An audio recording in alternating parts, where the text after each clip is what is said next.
Hi everyone, আবারও চলে আসলাম অনেক দিন পরে। এই মজাদার কোকোনাট বল আজকে আমি আপনাদের তৈরি করে দেখাবো। এটা বানাতে সময় লাগবে 10 মিনিটও না। আর উপকরণ যেগুলো আমি দিব সেগুলো কম বেশি সবারই আমাদের ঘরে সবসময় থাকে। তো কীভাবে সহজে এই মজাদার কোকোনাট বলটা তৈরি করে ফেলতে পারবেন সেটাই আমার সাথে দেখবেন এবং পুরোটা সময় সাথে থাকবেন। আর আমি প্রথমে আজকে একটা রিকোয়েস্ট করব, যারা আমার চ্যানেলটি এখনও সাবস্ক্রাইব করেননি প্লিজ সাবস্ক্রাইব করে ফেলবেন।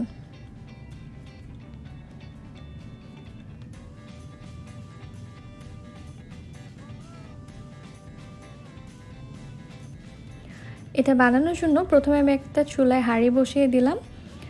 চেষ্টা করবেন এটা ননস্টিক হাঁড়িতে করার জন্য। আর ঠিক মেজারমেন্ট কাপের 1/4 কাপ দিয়ে দিলাম আমি চিনি।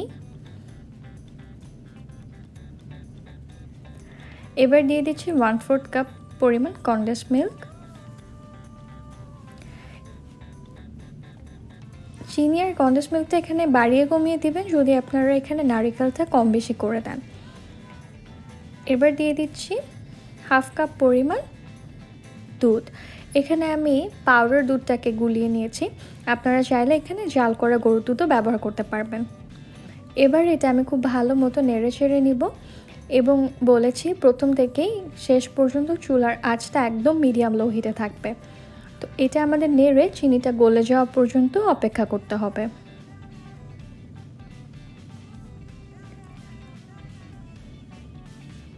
খুব সুন্দরভাবে এটা নেড়ে ছেড়ে আমাদের কিন্তু চিনিটা গলিয়ে ফেলতে হবে। বেশ কিছুক্ষণ পরে দেখবেন এটা এরকম বলক চলে আসবে। চিনিটা পুরোপুরি গলে যেয়ে যখন এরকম বলক চলে আসবে তখন বুঝবেন আমাদের এটা রেডি হয়ে গিয়েছে। এখন আমরা এখানে অ্যাড করে নিব হচ্ছে নারিকেল।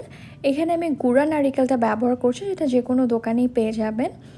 আপনারা চাইলে এখানে নারিকেলটা কুড়িয়ে তারপরে ব্যবহার করতে পারেন। এই গুঁড়া নারিকেলটা অ্যাভেলেবেল এখন সবখানেই পাওয়া যায়। এবার নারিকেলটা দিয়ে খুব ভালোভাবে আমরা এটা নেড়ে চেড়ে নিব। সম্পূর্ণ দুধের মিশ্রণে আমাদেরকে এটা মিশিয়ে নিতে হবে। আজকে আমি 1 কাপ নারিকেল দিয়ে বানালাম, যার কারণে আমি এখানে দুধ, চিনি, কনডেন্স মিল্কটা যে পরিমাণ দিয়েছি। আপনারা যদি এখানে নারিকেলের পরিমাণটা বাড়িয়ে নিতে চান সেক্ষেত্রে সব কিছু কিন্তু বাড়িয়ে নেবেন। তো এবার খুব ভালোভাবে আমাদের আবার এরকম নেড়ে চেড়ে নিতে হবে। নারিকেলের বরফি আমরা যেটা বানাই সেটা বানানো কিন্তু বেশ কঠিন, হাতও ব্যথা হয়ে যায় নাড়তে নাড়তে। কিন্তু এই পদ্ধতিতে আমি আজকে যেটা আপনাদের দেখাচ্ছি 10 মিনিটও লাগবে না আপনাদের এটা বানাতে। আর এগুলো ইনগ্রেডিয়েন্টস তো সবার বাসায় সবসময় থাকে। বাসায় গেস্ট আসলে তখন কিন্তু এটা ঝটপট বানিয়ে ফেলতে পারবেন।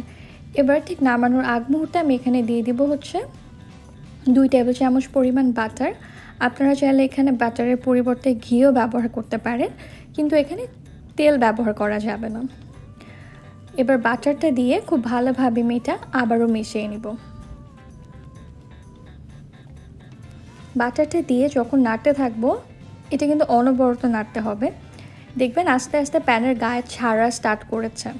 আর এটা কিন্তু ননস্টিক হাঁড়িতেই করার চেষ্টা করবেন। তো যখন দেখবেন এরকম সম্পূর্ণভাবে প্যানের গা ছেড়ে দিচ্ছে বুঝবেন যে আমাদের এটা খুব পারফেক্টলি তৈরি হয়ে গিয়েছে। এবার একটা প্লেটে আমি এটা উঠিয়ে নিব। প্লেটের মধ্যে আমি আগে থেকেই বাটারটা মিশিয়ে নিব। খুব সুন্দরভাবে আমার এটা তৈরি হয়ে গেল। এবার আমি যে কাজটা করছি এটা অপশনাল, একটু সুন্দর লাগার জন্য আমি এখানে 2টা বাটিতে আলাদা আলাদা করে এই নারিকেলের গুঁড়াটা নিয়েছি এবং একটার মধ্যে আমি দিয়েছি সবুজ কালার আর একটার মধ্যে দিয়েছি আমি লাল কালার। এখানে আমি লিকুইড ফুড কালারটা ইউজ করেছি দেখতে সুন্দর লাগার জন্য। আপনারা চাইলে নর্মালি কিন্তু এটা করে রাখতে পারেন।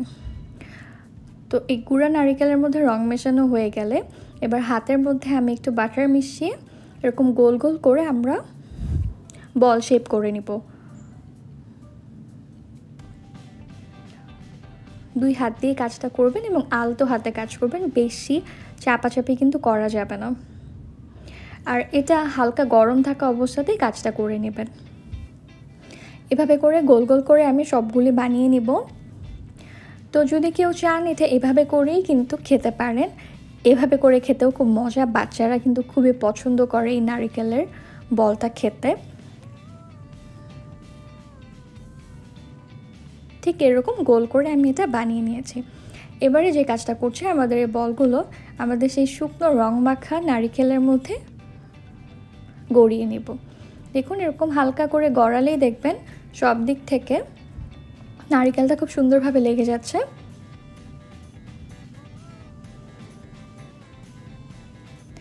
এটা গেস্টরা আসলে আপনারা বানিয়ে টেবিলে যখন দিবেন দেখতেও কিন্তু খুব সুন্দর লাগে।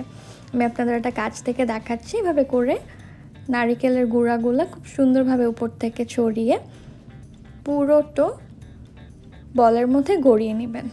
তো কত ঝটপট তৈরি হয়ে গেল আমাদের এই মজাদার নারিকেলের বল। তো আপনারা এটা বাসায় অবশ্যই ট্রাই করবেন। আবারও চলে আসবো নতুন নতুন সব রেসিপি নিয়ে। সেই পর্যন্ত সবাই ভালো থাকবেন আর আমার জন্য অনেক অনেক দোয়া করবেন।